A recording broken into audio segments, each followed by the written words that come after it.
नवीन वर्षात हवामान विभागाने वर्तवली पावसाची शक्यता। काय आहे हवामान अंदाज?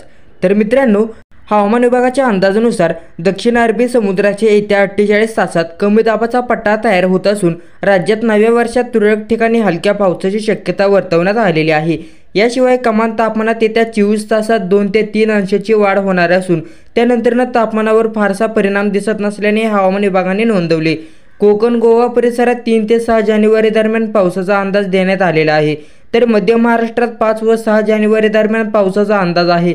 मराठवाडा विदर्भात हवामान कोरडे राहण्याची शक्यता वर्तवण्यात आलेली आहे। तर दाट धुक्याचीही शक्यता। उत्तर पश्चिम व मध्य भारतातील अनेक भागात दाट धुके पडेल असा इशारा भारतीय हवामान खात्याने वर्तवण्यात आलेला आहे। येत्या काही दिवसात तो पूर्ण भारतातही पसरू शकतो। IMDने रविवारी पंजाब, हरियाणा, उत्तर प्रदेश, मध्य प्रदेश आणि उत्तर राजस्थानच्या काही भागांमध्ये दाट धुके पडण्याची शक्यता वर्तवण्यात आलेली होती।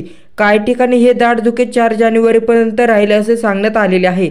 तर शेतकरी मित्रांनो, ही होती आजची अपडेट। व्हिडिओ आवडला तर व्हिडिओला लाईक करा आणि चॅनलला सबस्क्राईब करा। धन्यवाद।